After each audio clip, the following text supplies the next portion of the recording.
Hello and welcome to Fratello Talks. I'm your host Nacho, and today I'm joined by RJ and Thomas. and we are going to be asking ourselves the question: does modern Rolex still have the magic? But of course, before we get into that, let's do a little bit of wrist check.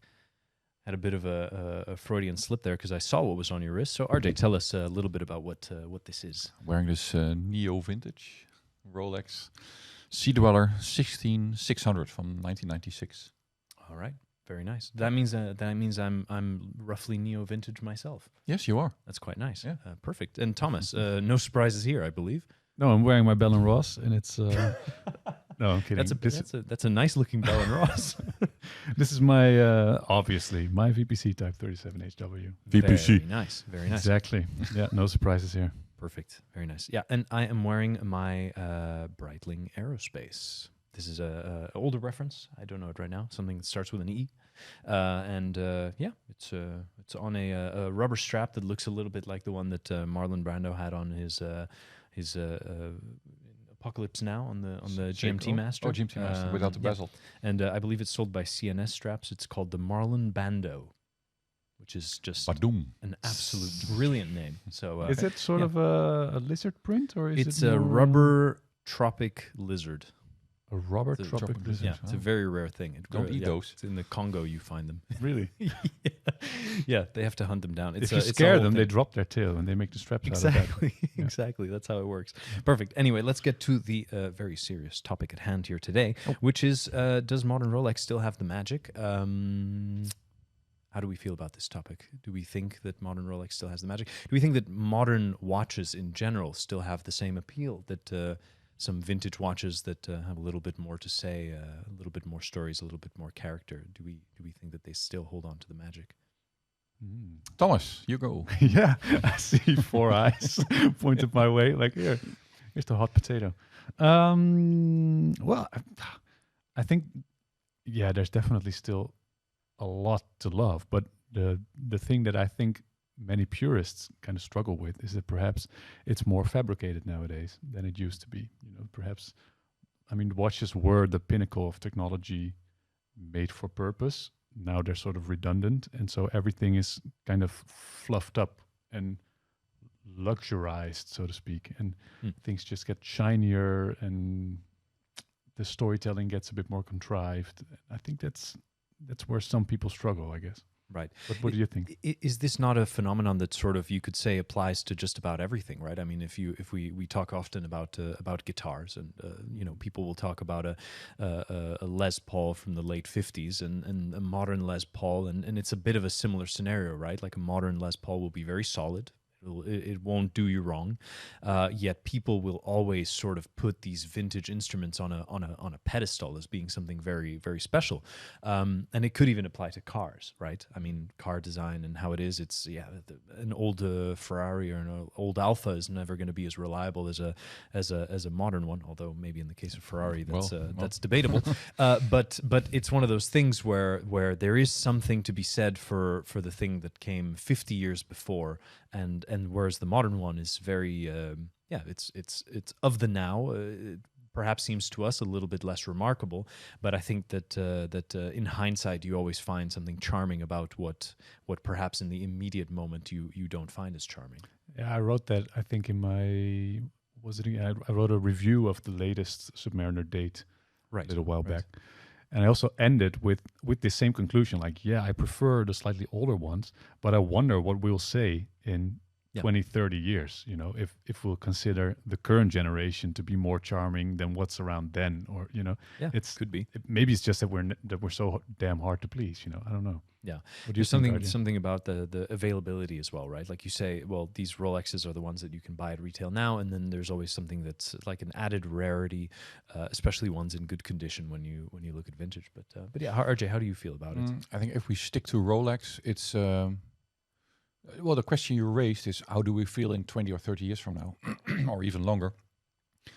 I think the watches itself, they became like better products. I think Rolex is known for that. So every time we release a new watch, is quality-wise, it's better. There's more innovation. And one of these things was, of course, sapphire crystals. It started with that in the late 70s and in the 80s for the sports models as well. so you don't have the plexi crystals anymore. That gives this extra kind of dimension to a watch, a bit of the vintage look and feel. Mm-hmm. And then, of course, the aluminum inlay for the bezel was replaced by ceramic. And with aluminum, even on my watch, you can see, well, it scratches, of course, and sometimes you see some discoloration. I had a GMT Master, and I think the blue and the red that really turned into like purple and pink at some point. Fade away. Yeah. Faded a bit. And those things you don't have with new materials. All the ceramics, they come up with that to make it more scratch resistant, but also to be preserved in that way for the years to come. Yeah. So I think these watches will not age in the same way as the 5-digit Rolex or 4-digit Rolex that we love so much, and that purists love so much.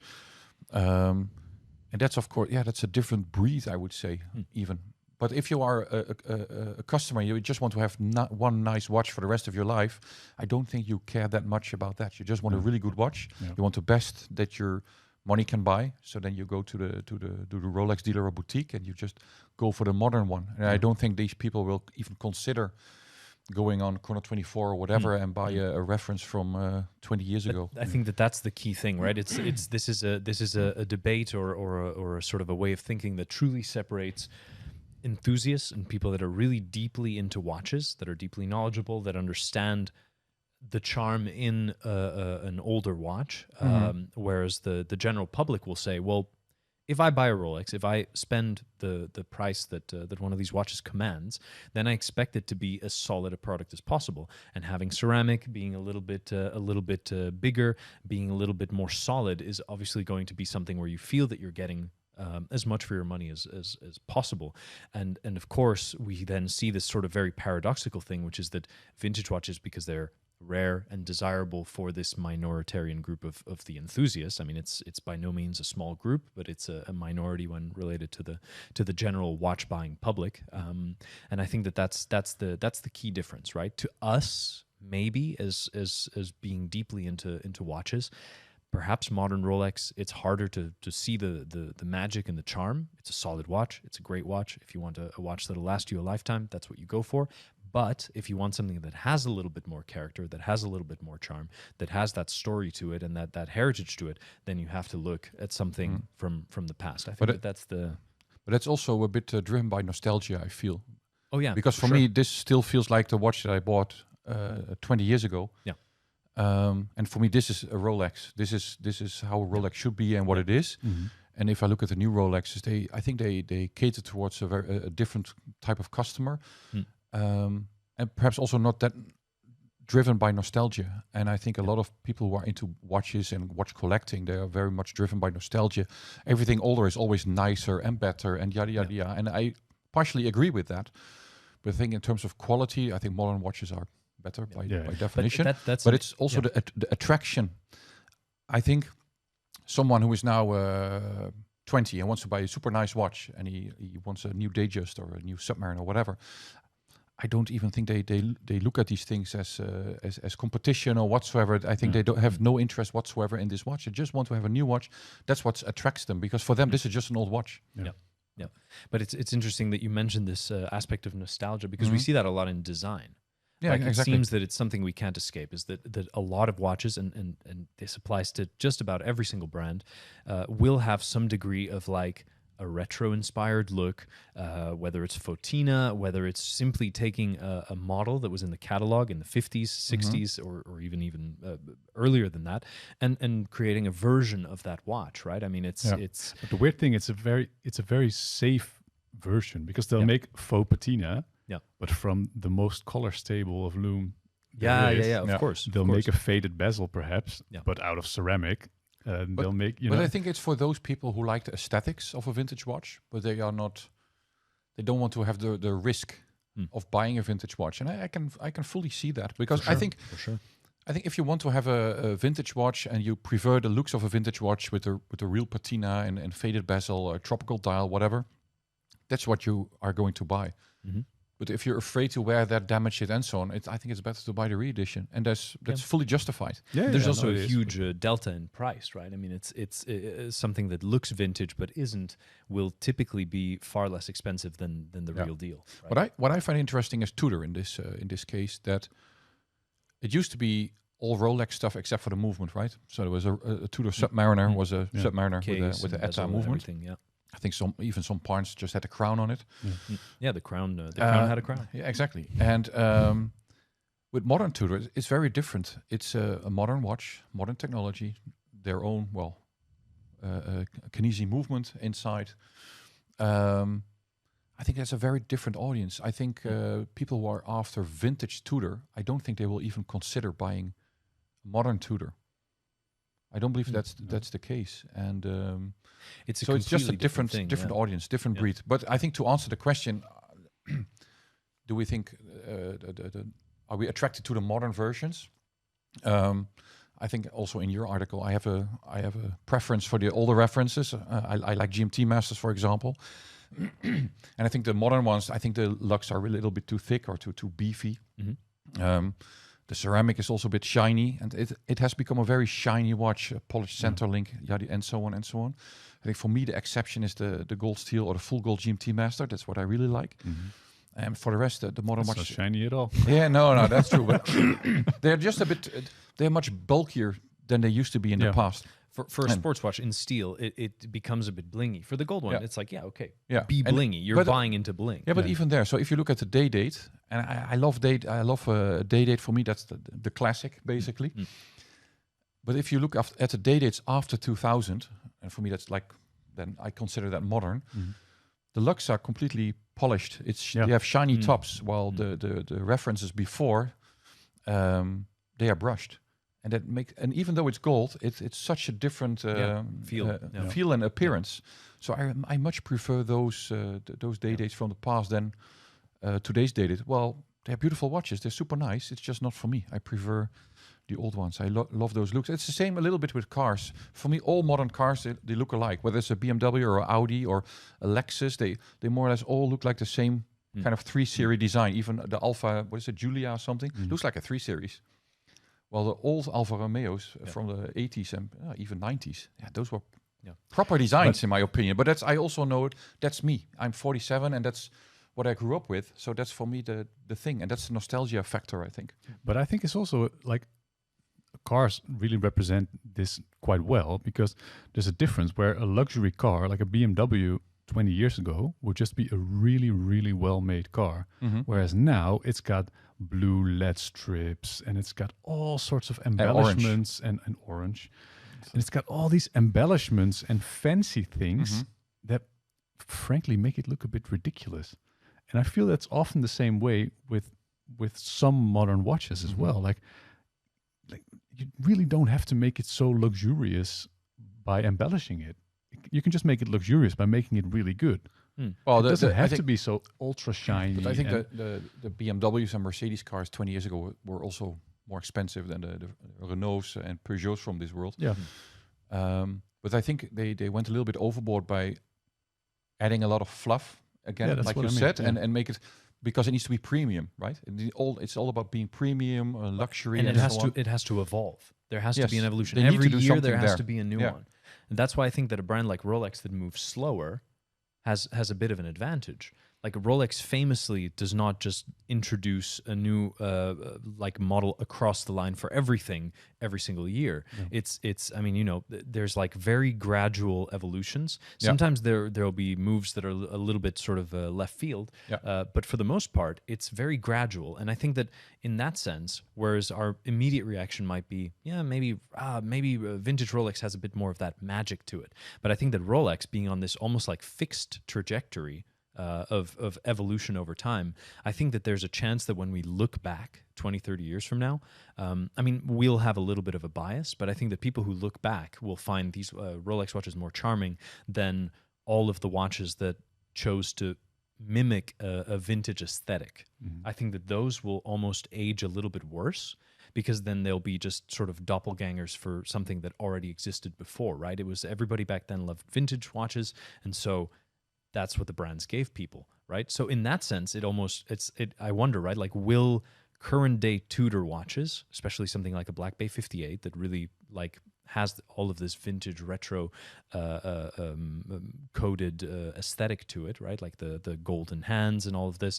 I wonder if that will age as well as, say, like a just a standard Submariner, like a standard Submariner as it is right now, 41 millimeter. I don't think it will. Ceramic. I don't think it will. I don't think once it will it's either. like a 40-year-old watch that looks like an 80-year-old watch. Yeah, it's just going to be. It'll be bizarre, right? Yeah. It's one of those things. So in a way, it's like then the next step to look at it is a little bit like almost Rolex in being fixed in this trajectory. They're almost like transcending the trends that are there, and I think that like if you're chasing trends like some car brands might, those will always not age as well as a brand that just kind of sticks true to what it's doing and continues doing it. Obviously with cars it's very different because you do expect something new every single year, and a lot of watch brands seem to get trapped into that same cycle, and you just see innovation for the sake of innovation, just slightly tweaking stuff, and designers that kind of just get given this task of like, redraw this, we need something new, and then it's also a luxury feels a bit that, forced. that Rolex can permit itself, because I know from some sure. I just started with my tiny little watch brand, but I know from other guys who are a couple years ahead of me, they say, as soon as I don't release a new model, I get zero attention, and I see my web traffic drop, I see my sales drop. Yeah. So they're pretty much on a treadmill where they have to release stuff to stay relevant. That's why brands do it, right? Yeah. They come up with new for watches, sure. new dials, new dial colors, and new straps. I don't know what, just to have that impulse. Yeah. Yeah. Because if they just keep, and that's a lot of watch enthusiasts, they say, oh, don't make all these variations. We just want the normal moon watch. We just want a Submariner. We just want this. We just want that. I get that, but then there's no impulse anymore. And at some point, the well dries up, basically. Yeah. And there's no, and they need to make money, right? They're not here for us enthusiasts to No, I be think that's- alive. They need to make money. It's something we were discussing in the office earlier this morning. Like I think we sometimes underestimate how much of a niche we are, even for these brands. Like how small of a chunk of the customer base we represent. I don't know. With our behavior. I don't know. No? No. I think, perhaps unpopular Hot take. opinion, but I believe that, of course, I think the watch market grew. So the audience for watches grew in the last few years, especially during COVID and with the whole crypto thing, that people have money to spend. And I think a younger audience is also drawn to watches because what they see on social media, for example. But still, I think it's quite a bubble, because the people who are not into watches or not even buying a watch is much larger than those who are buying watches. And I believe that a lot of these brands, they exist because of enthusiasts, and they drive on the demand coming from enthusiasts. And while there was a bubble in the last few years, which is now declining a little bit again, I think a lot of brands started to increase their production, start to do more, start to open more points of sale and so on. But I think they miscalculated that it was a bubble. And I think the bubble is bursting, or did burst already. Yeah. And now they see, well, we have overstock. We have too much stock now left. And that's what you see. And I think a watch brand needs to realize people don't need a watch. It's a luxury item. Mm-hmm. And that group will always be small. And it's largely driven by enthusiasts. I really believe so that this is the case. Yeah. But for instance, what makes me wonder then, like you see brands pump out collaboration watches and sponsor watches, like for sailing teams and what have you. And that is no aficionado seems to like it. No, but they do that because they want to because they know they drive heavily on enthusiasts, so they want to broaden their audience. Yeah. And how can you broaden your audience? And that is to do a watch with Kith or Supreme, or to team up with a sailing team, or to team up with some sports or whatsoever, to just broaden the target audience. Does it work? I don't know. I don't know how many people buy those watches, but pumping them out at such a rate that it must work. Otherwise, I mean, it must work. But look at the numbers. If it's a limited edition, look at the numbers. It's really low. Yeah. So if they can pump out like 200 or even like 500 extra watches, it's not that many on the whole production. Yeah. But it's a bit like what you were saying before, right? You have to create a little bit of that excitement. You have to create a little bit of the draw, and then have those core models that people will still sort of enjoy, right? Have your Moonwatch, have your Speedmaster that's in the catalog, and then maybe release some new Aquaterras that maybe draw people in for one reason, and then maybe when they if they even buy that watch, then they maybe go further down the rabbit hole. Maybe not. Maybe they just wear that watch, they're happy with it, and that's it, right? Like you've gained a customer. Yeah, perfect. Oh, definitely. But perhaps it draws them down the rabbit hole, and then they start learning, and they go, Okay, Yeah. I need to get a moon watch. And then they learn about the Seamaster, and then they go, oh, the Seamaster is nice. Okay, then I should get this one. And then, so it's a way of kind of creating this this informed audience. Yeah, in and some I way. think that's probably a bit of an issue with brands today. That, of course, not everyone is watch enthusiast. Let me be very clear. There are a lot of people that just buy one watch in their life. They buy one nice watch in their life, and that's it. But brands, they also want the person to come back to buy another one and another one. And I think a lot of brands had that in the past. And I think that's the thing that they're losing now a little bit, because people just, price is too high, or I don't want to to be in this game anymore. I think the enthusiasts, they will come back, buy that second watch or third watch, but you need to please them by doing something. Yeah, Definitely. Exactly. Yeah, but it's an interesting sort of tangent that we've gotten through just by discussing, let's say, modern Rolex. What about other modern brands? Because I think that this point of discussion, right, like talking about, is the modern really as good as the vintage?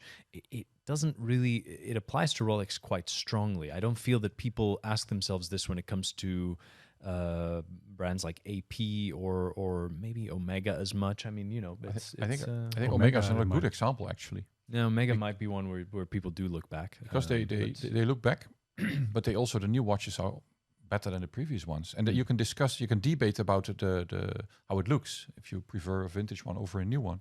But I think in terms of quality, a newer Omega is just better than former models. Yeah, absolutely. Because the whole master chronometer thing, and again the use of ceramics and so on. So do you like it? Yes or no? It's another good example is perhaps Panerai. Yeah, right.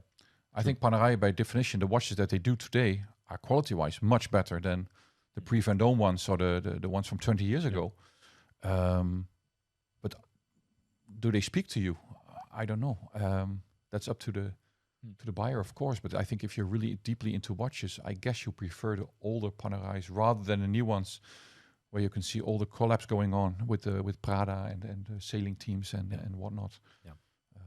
It's also a bit of groupthink in that sense. Like, you get deeper into watches, and then you start to sort of adopt what's considered in good taste, and so you start to maybe automatically push back against the new stuff a little bit and be part of the whole 5-digit crew and what have you, and it's a bit of a journey that everybody who goes through the watch enthusiast down the watch enthusiast road will get to, right? Like, maybe you'll start at the beginning and you'll think, I don't like Rolex because it's so obvious and it's a status symbol, and then there's somebody drew this like bell curve, right, where you go at first, when you're fully ignorant, you think, wow, Rolex must be the best because it's the most famous watch brand. Then you kind of go, I don't really like it, it's too obvious, too mainstream. And then you kind of go back and you go, no, actually Rolex is mainstream, but it's just because it's good. So these are like kind of common checkpoints that I think that anybody who spends long enough thinking about, reading about, and caring about watches will kind of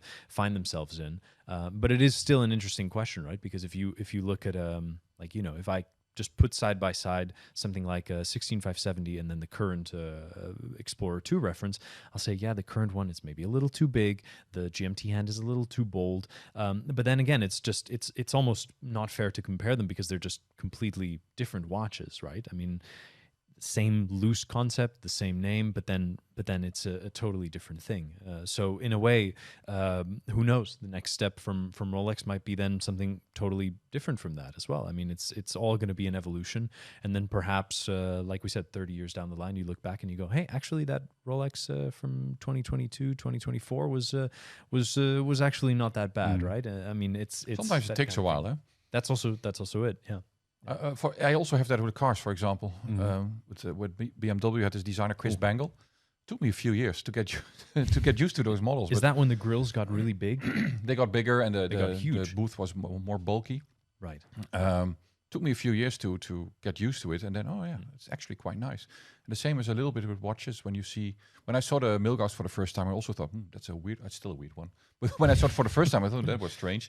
So it took a little bit of time, and then nothing beats a discontinuation to have people looking back and going, hey, you know what? The Milgauss, it's an oddball, but what a great watch. Yeah, you know, exactly. And people now Acking. suddenly, exactly. Yeah. Well, that's what I mean with the groupthink. Like, it's sort of by definition, it's wrong until it isn't. And then we sort of collectively decide, like, oh, now it's okay. And then we all jump on it. Yeah, So- but I think you make the best decision if you buy a watch that you don't listen too much to others. Yeah. Don't look Yeah. too much at what others are wearing. Just really follow your own taste, basically. So in 25 minutes we've come back to the old cliche yet an incredibly good piece of advice, which is don't buy the hype, buy what you like. Exactly. It's what everybody says. Don't believe the hype. If everybody says it, then it must be true. That's how that works. So I think that people should believe it because we said it. True. Word. Perfect. All right. Well, I think let's wrap it up there. Yes. Let's have a look at our comment of the week, and it is not surprisingly Breitling themed. So, from our latest episode about Tooting your some own horn. predictions for Geneva Watch Days, which by this point you will know if we were right or horribly, horribly wrong. Anne Henny said a new Breitling Aerospace would be awesome, but I hope they don't over Breitling it. That's kind of What does funny. that mean? Yeah, I don't know. Make I it don't too know. big? So he said, yeah. So he says, he or she says, keep it slim and simple, a luxury and somewhat affordable daily rough and tough watch that can look good, that can look just as handsome in business casual. I don't think an aerospace needs to. Sounds look like a good lot in of business compromise, casual. to be honest. Yeah. Yeah, but I I say think make it 55 millimeters and make a case back. No, out see, of, so out that's of I would say recycled spaceship. don't do That's- that. Don't that's do that. cool, man. We've seen Make it enough shiny. enough balloon fabric has been put to Yeah. use at this point. But I think if they bring it back and basically use the same concept but keep it slim, keep it not overly pricey. I mean, it's quartz in the end. It's a good Super quartz watch, quartz. but yeah, Breitling but uses. bring it back. I mean, hey, the old one is also really good and Yeah. relatively affordable. So yeah, I mean, Oh, good comment. good comment. Good comment. Comment. Perfect. Keep them coming. Excellent. Well, yeah, exactly. Keep the comments coming. So make sure to comment your thoughts on today's discussion below. And of course, join us next week for another episode of Fratello Talks. See you then.